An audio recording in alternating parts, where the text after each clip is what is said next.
Hello, we are back again. All right, now we want to look at rational numbers and irrational numbers.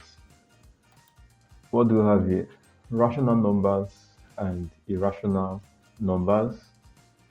Rational numbers, they look like this. Can you see?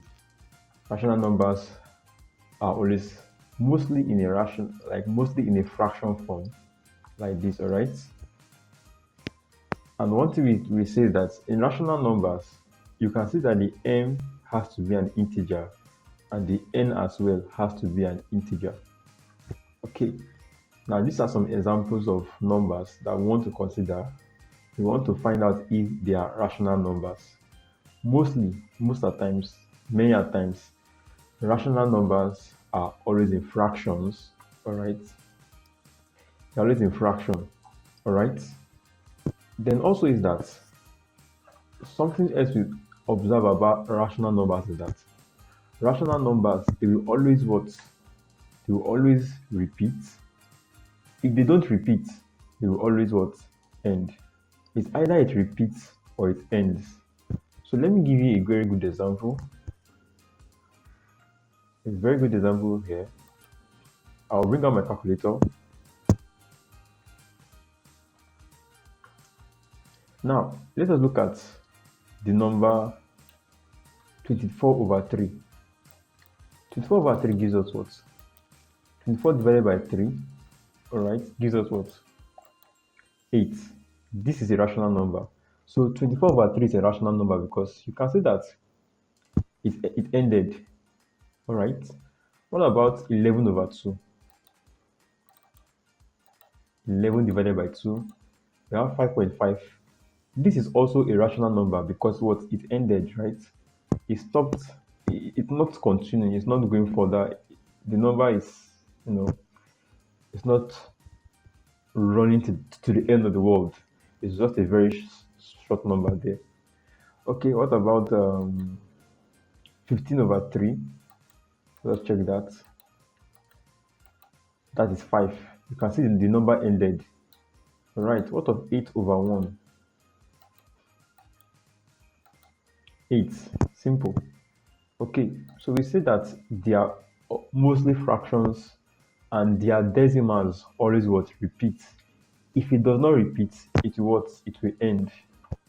Look at this number. This number we have here. Can you see? 71428. Now observe again that the number repeats again. 71428, and again 714. So this decimal number is an example of what? Rational number.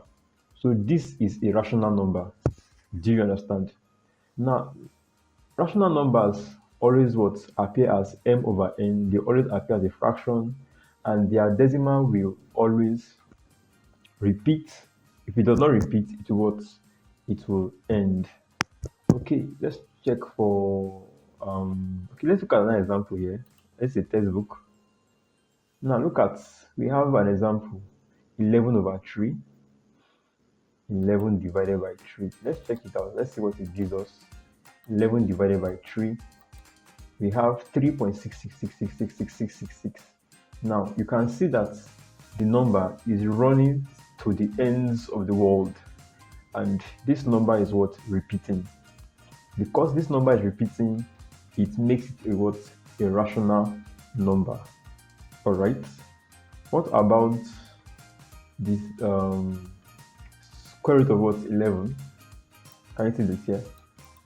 The root, the square root of what? 11. Can you see it? Where I'm highlighting. Now let us check it out. Let's see if the square root of 11 is rational or irrational. Now 11, then the square root. Now observe that this number, all right, look at this number is not repeating. They are always like, the numbers are unique. You find new numbers: 3 1 3 1 6 6 2 4 7 9. The number is not repeating. Can you see? So this makes it an irrational number. It means that the root of 11 is what? Irrational. Do you understand?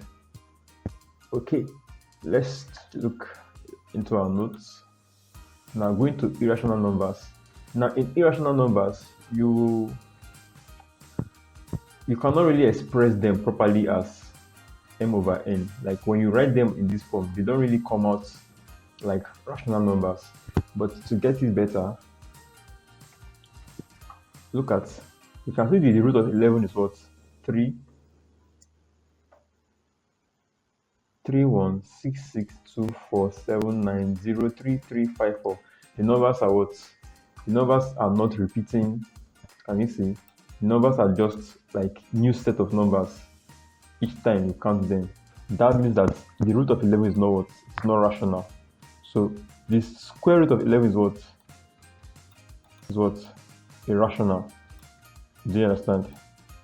Okay, now we have more examples here. Okay, now look at this number 3, 3, 0. Can you see? 3, 0, 3, 3, 0, 3, 3, 3. Now if you observe, the next time we count 0 again, the 3 increases 1, 2, 3, 4. The next time you count the 3 again, it increases 1, 2, 3, 4. This number is not rational. This number is irrational. So this is the difference between what?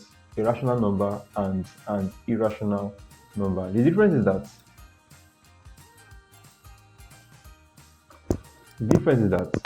all right.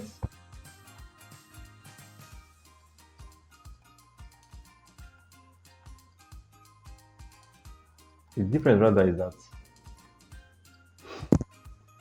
irrational numbers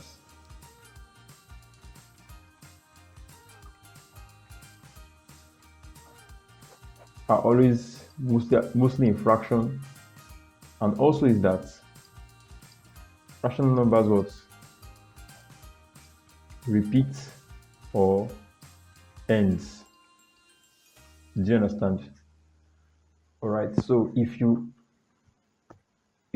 take a number and you find out that it's not repeating, it's not ending, it's not a rational number, I hope this explanation is easy enough. But if you don't find it easy, you can leave a comment in the comment section. I will attend to it. Drop your questions in the comment section. I will attend to it. And you can register for online classes. Yes, our online classes are available right now, so you can actually register for them. Inform your friends, inform family, share this content, like this page, subscribe to the channel. Thank you very much.